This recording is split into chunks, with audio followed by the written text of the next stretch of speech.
Un jour, alors que nous étions en compagnie du prophète, paix et bénédiction sur lui, nous étions rassemblés chez une famille, formant un groupe complet. Quelqu'un frappa à la porte et demanda la permission d'entrer, mentionnant qu'il avait une demande et un sujet à discuter.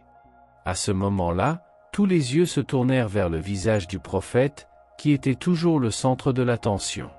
De lui émana l'autorisation. Le prophète comprit le contexte et nous demanda si nous savions qui était le demandeur.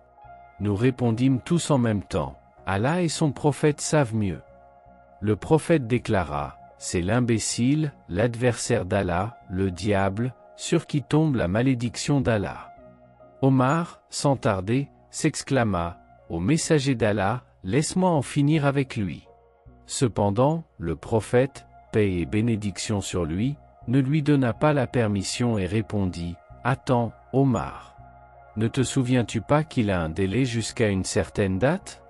Abandonne l'idée de le tuer. » Puis il dit, « Ouvrez-lui la porte. Il est venu par mandat. Essayez de comprendre ses paroles, écoutez attentivement ce qu'il va révéler. » Lorsque la porte fut ouverte, il entra, apparaissant devant nous comme un vieil homme chauve avec 6 ou 7 cheveux pendant de sa barbe, ressemblant à ceux d'un cheval. Ses yeux regardaient en haut, avec une tête aussi grosse que celle d'un éléphant et des lèvres ressemblant à celles d'un buffle. Il nous salua en disant, « Salutations à toi, ô Mohammed. Salutations à vous, congrégation des musulmans. » En réponse à cette salutation, le prophète, paix et bénédiction sur lui, répondit, « Les salutations sont pour Allah. Sois maudit. » Puis il demanda, « Pourquoi es-tu venu ?» Le diable expliqua, « Ce n'était pas de mon propre gré, j'ai été forcé de venir ici. » Intrigué, le prophète s'enquit de savoir qui l'avait forcé. Le diable raconta qu'un ange de son Seigneur, exalté, était apparu et lui avait ordonné, « Allah, le Très-Haut, te commande de te présenter devant Mohammed dans un état d'humilité et de sincérité, de révéler comment tu as trompé les fils d'Adam, de dire toute la vérité et de répondre honnêtement. Allah a décrété, si tu mens, si tu ne dis pas la vérité, je te transformerai en cendre, je te disperserai comme le vent devant tes ennemis, tu deviendras leur moquerie. Par conséquent, ô Mohammed, j'ai été commandé de venir à toi. Pose toutes les questions que tu veux. Si je ne réponds pas adéquatement, je serai la risée de mes ennemis. Il n'y a pas de plus grande honte que d'être ridiculisé par des ennemis. » Le prophète posa alors la question suivante. « Dis-moi, puisque tu vas être sincère, quelle est la personne que tu détestes le plus ?» Le diable répondit, « Toi, ô Mohammed. De toutes les créatures d'Allah, personne je n'ai plus que toi. » Puis le prophète demanda, « Et qui est le suivant que tu es et que tu as de l'animosité envers ?» Le diable répondit, « Un jeune pieux qui a consacré toute sa vie à obéir à la voix d'Allah. » Continuant, le prophète, paix et bénédiction sur lui, posa une autre question, et ensuite, « Qui ne tolères-tu pas ?» Il répondit, « Un pauvre homme patient qui ne dévoile jamais ses besoins ni ne se plaint. » Le prophète, paix et bénédiction sur lui, interrogea, « Comment sais-tu alors qu'il est patient ?» Le diable expliqua, « Ô Mohammed, il ne partage ses besoins avec personne, et quiconque les expose aux autres pendant 3 jours consécutifs n'est pas considéré comme patient par Allah. En effet, je peux discerner sa patience par sa situation, son comportement et sa réticence à se plaindre. » Le prophète, paix et bénédiction sur lui, continua, « Et ensuite, qui d'autre ?» Le diable répondit, « Celui qui est riche et qui rend grâce. » Le prophète s'enquit, « Comment reconnais-tu qu'il est reconnaissant ?» Le diable expliqua, « Je le remarque lorsque j'observe comment il investit sa richesse avec honnêteté et la distribue correctement. Alors je comprends qu'il est un riche reconnaissant. » Puis le prophète changea de sujet et demanda, « Que ressens-tu lorsque ma communauté se lève pour prier ?» Le diable répondit, « Ô Mohammed, je tremble comme si je souffrais de malaria, je frémis. » Le prophète demanda, « Pourquoi cela t'affecte-t-il ainsi ?» Le diable expliqua, « Parce que chaque fois qu'un serviteur se prosterne devant Allah, il est élevé d'1 degré. Le prophète continua, « Et que ressens-tu quand il jeûne ?» Le diable affirma, « Pendant ce temps, je suis enchaîné jusqu'à ce qu'il rompe le jeûne. » Puis il demanda, « Et ta sensation pendant le pèlerinage ?» Le diable déclara, « Là, je perds littéralement la tête. » Le prophète s'enquit, « Et que se passe-t-il quand il récite le Coran ?»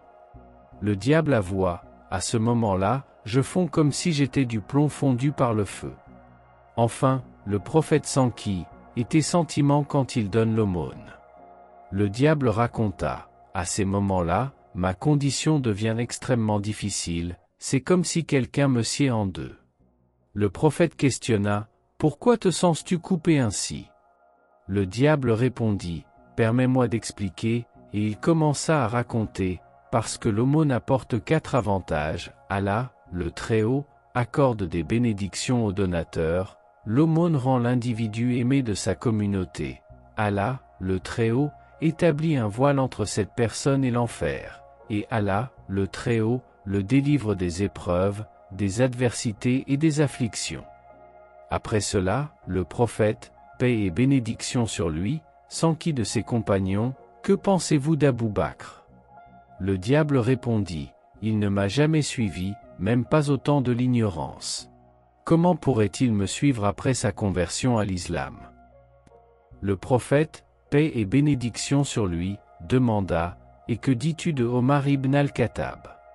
Le diable répondit, « Je t'assure par Allah que chaque fois que je le voyais, je fuyais. » Le prophète demanda alors, « Et à propos de Uthman ibn Affan ?» Le diable répondit, « J'ai honte devant lui, même les anges compatissants ressentent de la honte devant lui. » Poursuivant, le prophète demanda, « Et Ali ibn Abi Talib ?» Le diable exprima, « Ah! Comme j'aimerais pouvoir l'éviter. Si je pouvais me séparer de lui, s'il me laissait tranquille, je le laisserais tranquille, mais il ne cesse de me poursuivre. » Le prophète, paix et bénédiction sur lui, conclut, « Louange à Allah qui a accordé le bonheur à ma communauté et t'a gardé en défi jusqu'à une date prédéterminée. » En entendant cela, le diable s'exclama, « Malheur à moi! Où est le bonheur de la communauté pendant que je suis en vie jusqu'à cette date prédéterminée? Comment peux-tu te sentir en sécurité pour ta communauté? Je pénètre dans leurs veines, je fusionne avec leur chair, et pourtant ils ne perçoivent pas ma présence ni ne la connaissent.